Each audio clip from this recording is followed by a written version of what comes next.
el joc per nosaltres és també una metodologia que ens permet crear tot un procés. És a dir, convertir una acció, un procés, en un joc, de manera que les persones puguin tirar endavant aquell aspecte de manera autònoma. M'explico.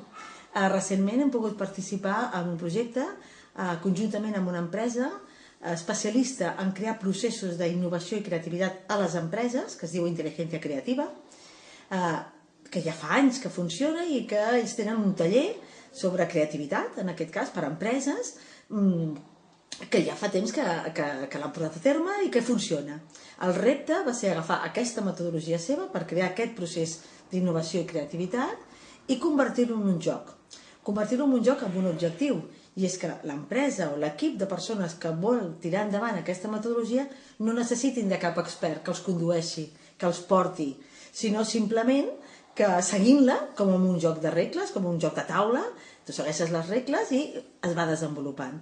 En aquest cas, la idea era la mateixa, transformar aquesta metodologia que fins ara la duia de manera experta una persona que sabia del tema a que un equip de qualsevol empresa la pogués utilitzar de manera autònoma. Què hem fet en aquest cas? La primera cosa és estudiar bé la metodologia per veure quins aspectes de tot aquest procés eren gamificables, es podien convertir realment en joc. La dificultat quina és? La dificultat principal és que el joc en si mateix és gratuït, és a dir, tu quan jugues no esperes cap altre resultat que el propi benefici de jugar.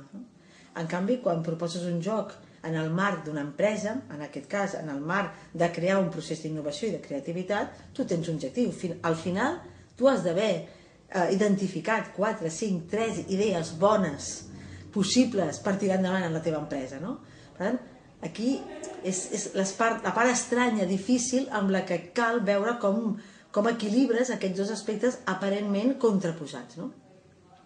Dit això, estudiar la metodologia, com us deia, veure quins aspectes es poden introduir joc i a partir d'aquí anar fent les provatures necessàries.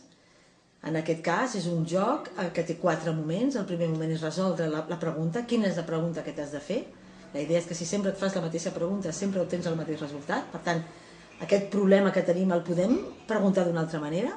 Segona part, veure quines idees surten. Estem en un procés de divergència, diguem-ne. Una tercera part, procés de convergència, anem a identificar les millors idees. 4, una cop identificades, anem a veure com les fem possibles,